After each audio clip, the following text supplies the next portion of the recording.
तो आइए स्टूडेंट, स्वागत है आप सभी का विजय स्टडी पॉइंट में। आज हम सभी क्लास 10th का अध्याय 4 को देखने वाले हैं और ये अध्याय 4 का वीवीआई ऑब्जेक्टिव है। यहाँ पर जो है टोटल 53 ऑब्जेक्टिव आप लोगों के बीच में लाया हूँ। बहुत ही इंपॉर्टेंट ऑब्जेक्टिव है। अगर आप लोग सभी ऑब्जेक्टिव को बहुत ही ध्यान से पढ़ते हैं तो मैं दावा करता हूं कि आप बहुत ही अच्छा मार्क्स लाइएगा मैट्रिक का फाइनल एग्जाम में। तो आइए, हम लोगों का चैप्टर का नाम है नाखून क्यों बढ़ते हैं। ठीक है, चैप्टर का क्या नाम है? नाखून क्यों बढ़ते हैं। तो सबसे पहले हम लोग ये जान जाते हैं कि नाखून क्यों बढ़ते हैं, ये कौन सी विधा है। ठीक है, ये कौन सी विधा है, परीक्षा में पूछेगा तो ये एक निबंध है। आप लोग याद रखिएगा, ये क्या है? निबंध है। पूछेगा कि नाखून क्यों बढ़ते हैं, ये कौन सी विधा है, तो ये निबंध है। ठीक है, और एक प्रश्न ये भी बनेगा कि नाखून क्यों बढ़ते हैं के लेखक कौन है। नाखून क्यों बढ़ते हैं के लेखक कौन है, तो आप लोग याद रखिएगा, इसके लेखक है हजारी प्रसाद द्विवेदी जी। ठीक है, आइए हम लोग देखते हैं बाकी के प्रश्न। ठीक है, बहुत ही बारीकी से आप लोग सही टिक करने का प्रयास कीजिएगा। हम लोगों का पहला प्रश्न है कि नाखून का बढ़ना किसका प्रमाण है। नाखून का बढ़ना किसका प्रमाण है? स्मरण शक्ति का, विस्मरण शक्ति का, चिंतन का, या पार्श्विक विरति और संघर्ष चेतना का। बोलिए इसका राइट आंसर क्या हो जाएगा? इसका राइट आंसर हो जाएगा डी, पार्श्विक विरति और संघर्ष चेतना का। ठीक है, नाखून जो हम लोगों का बढ़ता है ये प्रमाण है पार्श्विक विरति और संघर्ष चेतना का। आइए हम लोग दूसरा प्रश्न देखते हैं। पुनर्नवान शीर्षक उपन्यास किसकी रचना है? हजारी प्रसाद द्विवेदी का, अमरकांत का, यतीन्द्र मिश्र का, या बिरजू महाराज का। ठीक है, तो पुनर्नवान जो है शीर्षक उपन्यास, ये हजारी प्रसाद द्विवेदी की रचना है। किसकी रचना है? हजारी प्रसाद द्विवेदी का। आइए तीसरा नंबर का प्रश्न देखते हैं। नाखून क्यों बढ़ते हैं शीर्षक पाठ साहित्य की कौन सी विधा है? जैसा कि चैप्टर की स्टार्टिंग में मैं बोल दिया था। ठीक है, बोलिए ये क्या है? कहानी है, ललित निबंध है, नाटक है, या एकांकी है? तो मैंने बोला था ना ये एक निबंध है। ठीक है, वही हुआ ललित निबंध, आप लोग याद रखिएगा। ठीक है, नाखून क्यों बढ़ते हैं ये कौन सी विधा है? पूछेगा कि नाखून क्यों बढ़ते हैं ये कौन सी विधा है, तो आप लोग या तो ऑप्शन में निबंध रहेगा या ललित निबंध रहेगा, तो आप लोग कोई भी रहेगा एक, तो उसमें टिक कर लीजिएगा। आइए हम लोग आगे देखते हैं 4 नंबर। हम लोगों का अगला प्रश्न है कि गौंड देश के लोग क्या पसंद करते थे। गौंड देश के लोग क्या पसंद करते थे? बोलिए प्यारे बच्चों, क्या पसंद करते थे? बड़े बालों को, छोटे बालों को, या फिर देखिए आगे यहाँ है ढीले कपड़ों को, या बड़े बड़े नखों को। बोलिए, ये जो दिया गया बहुत इंपॉर्टेंट प्रश्न है कि गौंड देश के लोग क्या जो है कि पसंद करते थे। तो इसका राइट आंसर क्या होगा? बोलिए। हाँ, बड़े बड़े नखों को, नखों यानी नाखून। ठीक है, बड़े बड़े नाखून को पसंद करते थे। आगे हम लोगों का कि नाखून का बढ़ना मनुष्य की किस विरति का प्रमाण है। बोलिए, नाखून का बढ़ना किस विरति का प्रमाण है? मानवीय विरति का, पार्श्विक विरति का, उदार विरति क्या, या इनमें से कोई नहीं? 5 का राइट आंसर बोलिए क्या होगा? पार्श्विक विरति का। ठीक है, आप लोग याद रखिएगा कि नाखून का बढ़ना मनुष्य की कौन सी विरति का परिणाम है? पार्श्विक विरति का प्रमाण है। ठीक है प्यारे बच्चों, आइए आगे देखिए, आप लोग सही टिक करने का प्रयास कीजिएगा। बहुत ही इंपॉर्टेंट प्रश्न है। देखिए, लेखक हजारी प्रसाद द्विवेदी ने, ठीक है, लेखक हजारी प्रसाद द्विवेदी ने दयनीय जीव किसे कहा है? बोलिए, दयनीय जीव किसे कहा है? बोलिए, दयनीय जीव किसे कहा है?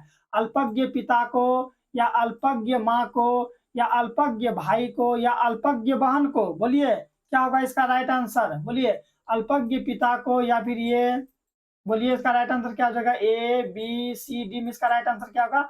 अल्पज्ञ पिता को। किसको? अल्पज्ञ पिता को। लेखक हजारी प्रसाद द्विवेदी ने दैन्य जीव किसे कहा है? पिता को। ठीक है, आप लोग याद रखिएगा। जल्दी जल्दी चैनल को सब्सक्राइब कर लीजिए अगर आप इसी तरह का वीडियो अगर देखना चाहते हैं तो प्यारे बच्चों। प्रत्न मानव का अर्थ है। बोलिए, प्रत्न मानव का अर्थ है क्या है? आधुनिक मानव, मध्यकालीन मानव, धार्मिक मानव, या प्राचीन मानव? ठीक है, बोलिए तो प्रत्न मानव। देखिए, ठीक है, याद रखिएगा, प्रत्न मानव, प्रत्न मानव, प्रत्न मानव का अर्थ क्या होता है? प्राचीन मानव। ठीक है प्यारे बच्चों, प्रत्न मानव का क्या अर्थ होता है? प्राचीन मानव। आइए 8 नंबर का प्रश्न हम लोग देखते हैं। नाखून का इतिहास, ठीक है, नाखून का इतिहास किस पुस्तक में मिलता है? नाखून का इतिहास किस पुस्तक में मिलता है? बहुत इंपॉर्टेंट है। कामसूत्र में, मेघदूत में, महाभाष्य में, या इनमें से कोई नहीं? तो आप लोग याद रखिएगा, इसका राइट आंसर हो जाएगा काम सूत्र में। किसमें? काम सूत्र में मिलता है। 9 नंबर का प्रश्न देखते हैं। हजारी प्रसाद द्विवेदी ने डीलिट की उपाधि किस विश्वविद्यालय से प्राप्त की थी? ठीक है, हजारी प्रसाद द्विवेदी ने डीलिट की उपाधि किस विद्यालय से प्राप्त की थी? मगध विवि। देखिए, विवि का मतलब है वी मने विश्व, वी मने विद्यालय, यानी कि विश्वविद्यालय। ठीक है, विवि का मतलब क्या हो गया? विश्वविद्यालय। मगध विश्वविद्यालय से, या लखनऊ विश्वविद्यालय से, चंडीगढ़ विश्वविद्यालय से, या काशी हिंदू विश्वविद्यालय से? इसका राइट आंसर क्या होगा बोलिए तो?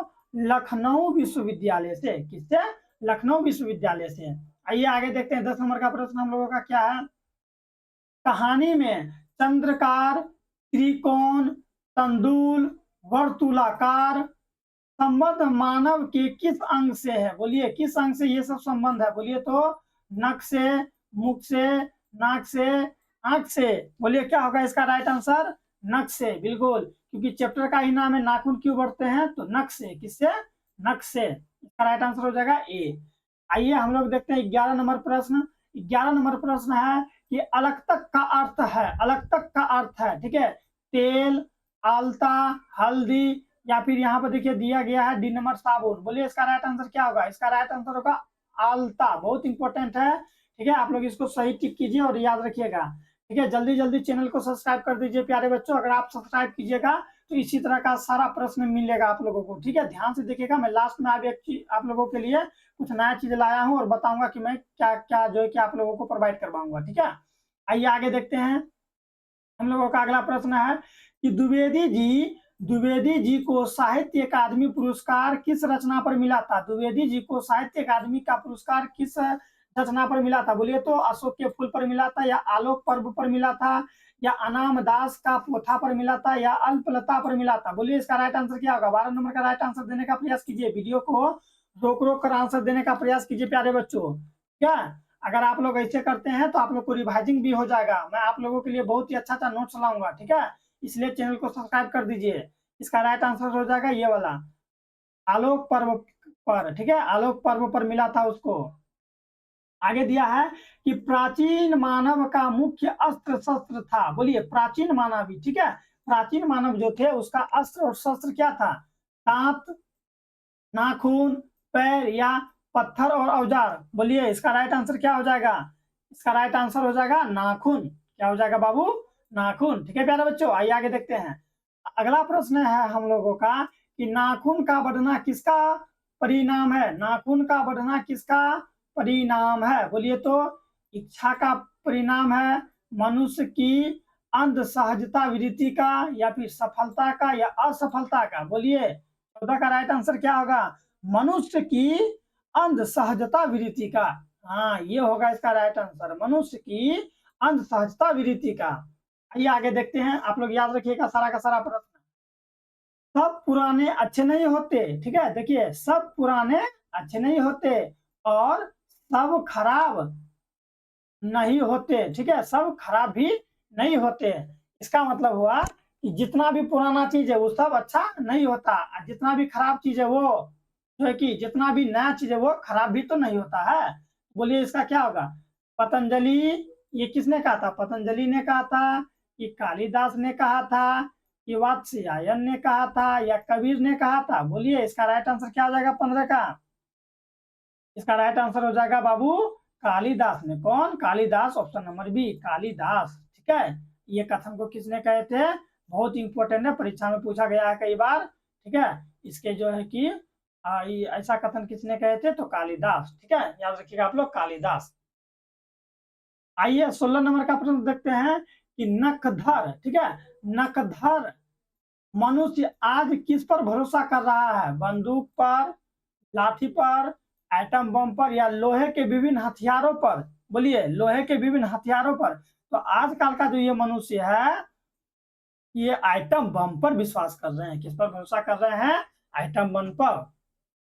आइए आगे देखते हैं 17 नंबर का प्रश्न कि मनुष्य की मनुष्यता यही है, मनुष्य की मनुष्यता यही है कि वह सबके दुख सुख को सहानुभूति के साथ देखता है। यह तथ्य किसका है? बोलिए, ऐसा कथन किसका है? महावीर स्वामी का है, या गौतम बुद्ध का है, कालिदास का है, या वात्स्यायन का है? 17 का राइट आंसर बोलिए क्या होगा? 17 का राइट आंसर हो जाएगा गौतम बुद्ध का। किसका? गौतम बुद्ध। क्योंकि आप लोग को पता है कि गौतम बुद्ध सबको जो कि अच्छा अच्छा सुविचार देते थे कि कैसे जीवन में आगे बढ़ना है, कैसे क्या करना है। चलिए आगे हम लोग देखते हैं। हम लोग का 18 नंबर का प्रश्न है कि नाखून क्यों बढ़ते हैं? निबंधकार कौन है? नाखून क्यों बढ़ते हैं कि निबंधकार कौन है? ठीक है, बोलिए। गुलाब राय है, शांति प्रिय द्विवेदी है, प्रात नारायण मिश्र है, या आचार्य प्रसाद जो है कि ये द्विवेदी जी है। तो इसका राइट आंसर क्या हो जाएगा? आचार्य हजारी प्रसाद द्विवेदी जी। ठीक है, आचार्य हजारी प्रसाद द्विवेदी, जैसा कि मैंने चैप्टर की स्टार्टिंग में भी कह दिया था। और आप लोग जल्दी जल्दी चैनल को सब्सक्राइब कर लीजिए, जो अभी तक नहीं किए हैं। मैं आप लोगों को एक चीज बता देता हूँ कि मैं परीक्षा तक आप लोगों का साथ देने वाला हूँ प्यारे बच्चों। परीक्षा तक, जो आप लोग जब तक एग्जाम नहीं दे दीजिएगा तब तक मैं आप लोगों का साथ दूंगा, और VVI ऑब्जेक्टिव सब्जेक्टिव में सब करवाऊंगा। इसलिए चैनल को आप लोग सब्सक्राइब कर लीजिए। ठीक है, और एक चीज, मैं आप लोगों के लिए VVI ऑब्जेक्टिव तो दे ही रहा हूँ, इतना तो आप लोगों को पता है, और मैं आप लोगों को सब्जेक्टिव भी दूंगा, साथ ही साथ क्वेश्चन बैंक। ठीक है, मैं पिछले 10 सालों का क्वेश्चन बैंक भी आप लोगों को प्रोवाइड करवाऊंगा, ताकि आप लोग बहुत ही अच्छा नंबर ला पाएंगे। और मैं इस पर मैथ, संस्कृत, ठीक है, जितना भी सब्जेक्ट है, मैं टोटल सब्जेक्ट का इस पर ऑब्जेक्टिव जो है कि और सब्जेक्टिव वीडियो आप लोगों के लिए लाऊंगा। इसलिए आप लोग चैनल को जल्दी जल्दी सब्सक्राइब कर लीजिए, अगर आप लोग चाहते हैं कि मेरा अच्छा मार्क्स आए। तो ये मैं आप ही लोगों के लिए ही बोल रहा हूँ। ठीक है, आइए आगे देखते हैं। आगे है कि यही वाला प्रश्न 19 नंबर का देखिए। आचार्य हजारी प्रसाद द्विवेदी जी का साहित्य कि किस विद्या में लेखन नहीं है? किस विद्या में लेखन नहीं है? आलोचना, उपन्यास, कहानी, या निबंध? बोलिए, इसका राइट आंसर क्या होगा? 19 का राइट आंसर क्या होगा? कहानी। क्या होगा? कहानी। आइए आगे देखते हैं। हम लोग का अगला अगला प्रश्न है कि कौन सी रचना हजारी प्रसाद द्विवेदी की नहीं है? कौन सी रचना हजारी प्रसाद द्विवेदी की नहीं है? अशोक के फूल, माटी के मूर्ति, या फिर बाण भट्ट की आत्मकथा, हिंदी साहित्य का आदिकाल? हिंदी साहित्य का आदिकाल। ठीक है, तो बोलिए कौन सा रचना, देखिए प्रश्न, कौन सी रचना हजारी प्रसाद द्विवेदी की नहीं है? तो ये वाला बाण भट्ट की आत्मकथा। बाण भट्ट की आत्मकथा। सॉरी, ये मैं मिस्टेक से बोल दिया, ये सही होगा राइट आंसर। जो है कि इसका जो है कि यहाँ देखिए कौन सी रचना हजारी प्रसाद द्विवेदी की नहीं है? तो ये माटी के मूर्ते, माटी के मूर्ते उसकी नहीं है। आइए हम लोग आगे देखते हैं। अगला प्रश्न है हम लोगों का कि द्विवेदी जी ने निर्लज अपराधी किसे कहा है? द्विवेदी जी ने निर्लज अपराधी किसे कहा है? बोलिए, आप लोग बोलने का प्रयास कीजिए, तो वीडियो रोक रोक कर आंसर देने का प्रयास कीजिए, ताकि आप लोग ज्यादा से ज्यादा सीखिएगा। ठीक है, या नहीं तो आप अगर वीडियो देख रहे हैं ना, तो वीडियो देखते हुए अनुमान कीजिए कि इसका राइट आंसर क्या होगा, और आप लोग वीडियो भी देखिए और सही आंसर देने का प्रयास भी कीजिए। इससे आप लोगों को अधिक से अधिक पकड़ बनेगा, और आप लोग ये अनुमान कर सकते हैं कि कितना सही हुआ कितना गलत हुआ। तो एक इसका जो कि द्विवेदी जी ने निर्लज अपराधी किसे कहा है? तो नाखून को कहा है। किसको कहा है? नाखून को। ये जो है कि निर्लज है, अपराधी, इसको कितना भी साले को काट दीजिए फिर भी ये बढ़ ही जाता है। कितना उठा उठा पटकिए, चाहे कुछ कीजिए, ब्लेड से काटिए या नेल कटर से काटिए, ये निर्लज है। ठीक है, ये फिर भी ये बढ़ ही जाता है, ऐसा लेखक भी कहते हैं। आइए हम लोग आगे देखते हैं 22 नंबर का प्रश्न कि कामसूत्र किसकी रचना है? कामसूत्र किसकी रचना है? हजारी प्रसाद द्विवेदी की, पतंजलि की, वात्स्यायन की, या फिर ये डी नंबर देखो दिया गया बाबू, रामानुजाचार्य की? बोलिए, इसका राइट आंसर क्या हो जाएगा? कामसूत्र किसकी रचना थी? तो हजारी प्रसाद द्विवेदी की। किसकी? हजारी प्रसाद द्विवेदी की रचना थी। आइए हम लोग आगे देखते हैं। आइए हम लोग आगे देखते हैं। ठीक है,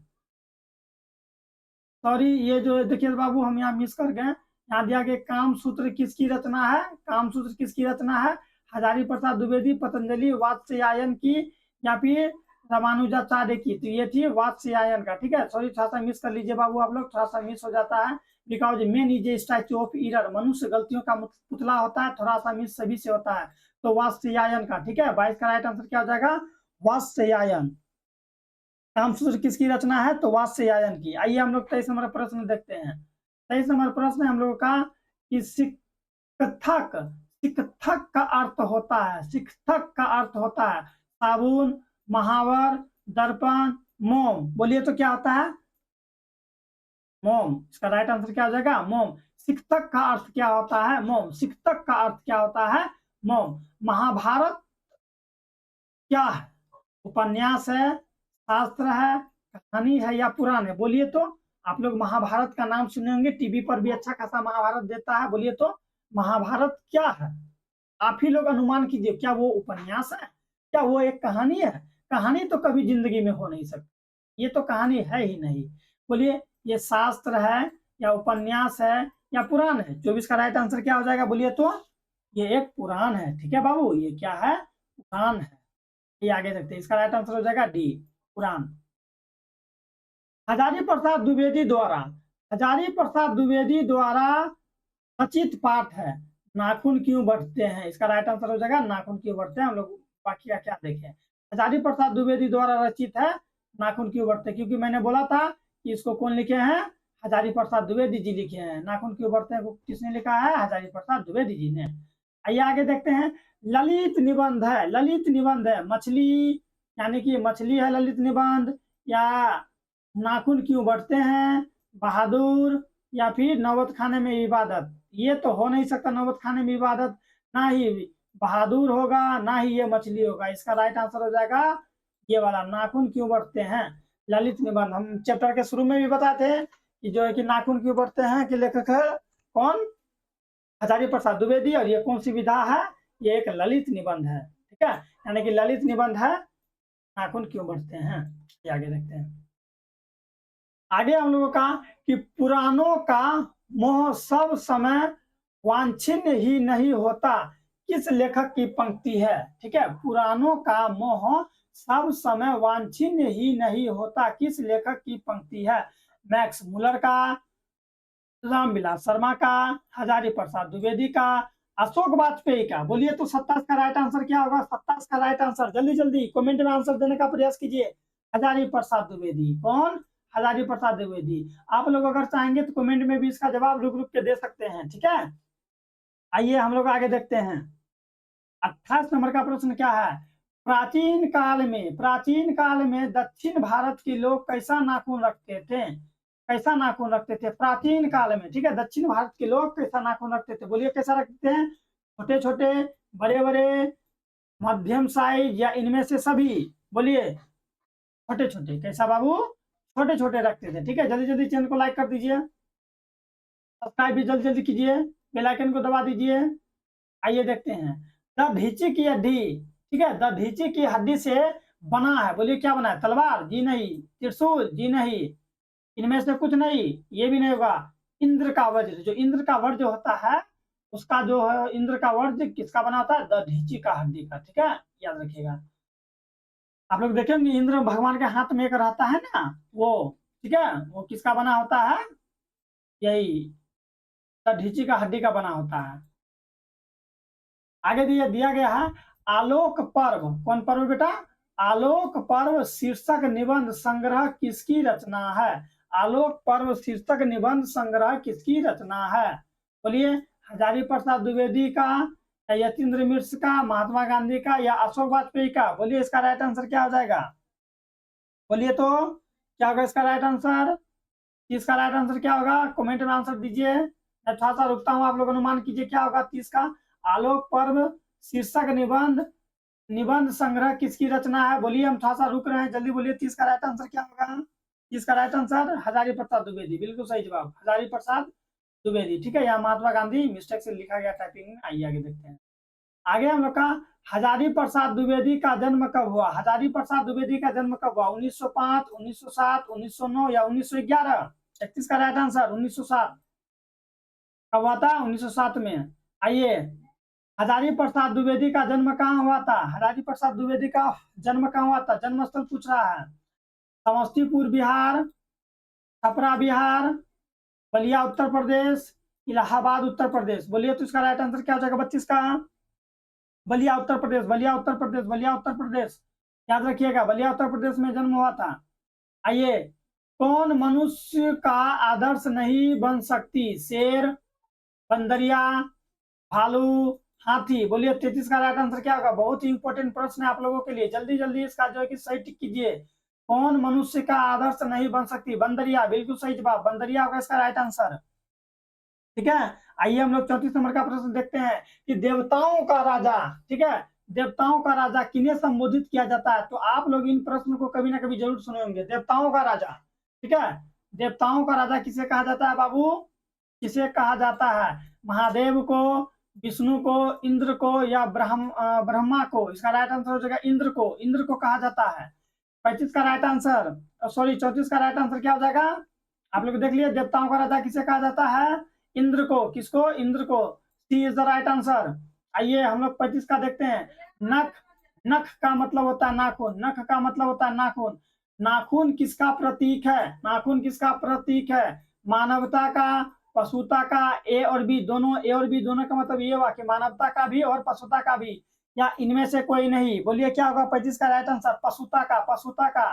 ठीक है, ये जो नाखून होता है हम लोगों के पास, ये किसका जो प्रतीक माना जाता है? पशुता का, पशु वाला जो है प्रतीक माना जाता है। आइए 36 नंबर का प्रश्न देखते हैं कि पृथ्वीराज, पृथ्वीराज रासो किनका संपादन है? पृथ्वीराज रासो किसका संपादन है? ठीक है, यानी कि इसको किसने संपादित किया? हजारी प्रसाद द्विवेदी ने, मैक्स मुलर ने, सुमित्रा नंदन पंत ने, या नलिनी विलोचन शर्मा ने? बोलिए 36 का राइट आंसर क्या होगा? हजारी प्रसाद द्विवेदी, हजारी प्रसाद द्विवेदी। ठीक है बच्चों, जल्दी जल्दी चैनल को सब्सक्राइब कर लीजिए, जो नहीं किए हैं तो अपने दोस्तों में भी शेयर कर दीजिए, ताकि वो लोग भी अच्छे से पढ़ सके और एग्जाम में अच्छा मार्क्स ला पाए। आप नहीं चाहते कि आपका दोस्त भी अच्छा मार्क्स लाए? चलिए, हजारी प्रसाद द्विवेदी को कब पद्म भूषण की उपाधि से सम्मानित किया गया था? हजारी प्रसाद द्विवेदी को कब पद्म भूषण की उपाधि से सम्मानित किया गया था? मैं सारा का सारा ऑब्जेक्टिव आप लोगों के लिए निचोड़ के लाता हूँ। बोलिए 1953 में, 1957 में, या 1959 में, या 1961 ईस्वी में? बोलिए तो इसका राइट आंसर क्या हो जाएगा? 1957 में। याद रखिएगा 1957 में हजारी प्रसाद द्विवेदी जी को पद्म भूषण की उपाधि से सम्मानित किया गया था। बहुत ही गर्व की बात है बाबू, याद रखिएगा। आगे है हम लोगों का कि अशोक के फूल की रचना है, अशोक के फूल किसकी रचना है? अशोक के फूल किसकी रचना है? बोलिए तो दिनकर का, सुमित्रा नंदन पंत का, हजारी प्रसाद द्विवेदी का, या गुणाकर मूल्य का? 38 का बोलिए। 38 का राइट आंसर हो जाएगा अशोक के फूल किसकी रचना है? हजारी प्रसाद द्विवेदी, हजारी प्रसाद द्विवेदी जी का रचना है अशोक के फूल। ठीक है, सी राइट आंसर। आइए, लेखक के अनुसार, लेखक के अनुसार मनुष्य के नाखून किसके जीवांत प्रतीक है? मनुष्यता का, सभ्यता का, पाशविक वृत्ति का, या सौंदर्य का? बोलिए इसका राइट आंसर क्या होगा?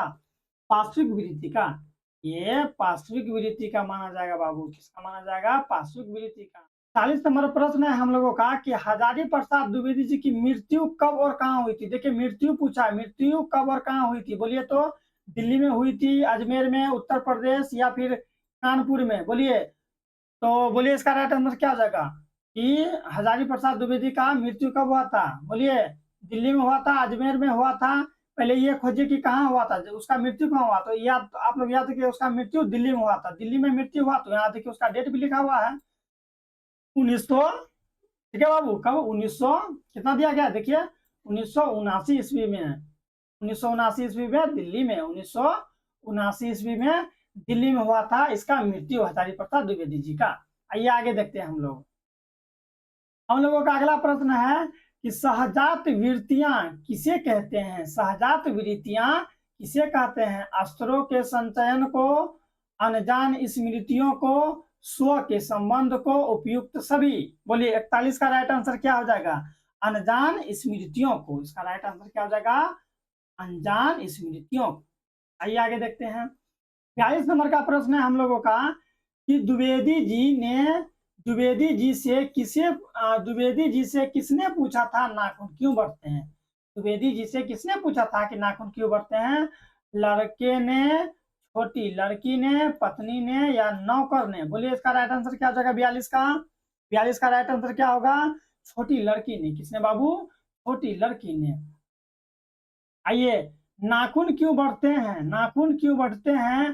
पाठ में बूढ़े ने सबसे बड़ी चीज किसे माना है? सबसे बड़ी चीज किसे माना है? ठीक है, प्रेम को, क्रोध को, भय को या घृणा को? बोलिए 43 का राइट आंसर क्या हो जाएगा? प्रेम को। ठीक है बच्चों, आप लोग जल्दी जल्दी कीजिए, ठीक है, बहुत ही ध्यान से इसको समझने का प्रयास कीजिए, क्योंकि अब हम लोगों का ऑब्जेक्टिव खत्म होने ही वाला है। तब जाके क्या होगा, हम लोगों का अध्याय 4 से एक भी ऑब्जेक्टिव हम लोगों का नहीं छूटेगा, मैं आप लोगों को दावा करता हूँ। इसीलिए आप लोग बहुत ही ध्यान से देखिए। अगर एक बार में मन नहीं भरे, एक बार में उतना समझ में नहीं आया, तो आप लोग वीडियो को भी सेव करके रख सकते हैं, या प्ले लिस्ट में जो है कि उसका सारा वीडियो पड़ा हुआ है, आप लोग शुरू से एक बार फिर से जो कि एग्जाम टाइम में देख लीजिएगा, तो पूरा रिवाइजिंग हो जाएगा। ठीक है, अच्छा से आप लोग तैयारी करते रहिए एग्जाम का। आइए 44 नंबर का क्या है हम लोग का प्रश्न? किस देश के लोग बड़े बड़े नख यानी कि नाखून पसंद करते थे? अंग देश के, कंधार के, कई देश के, या बोलिए गौंड देश के? याद है गौंड देश, हम लोग ऊपर भी पढ़े थे।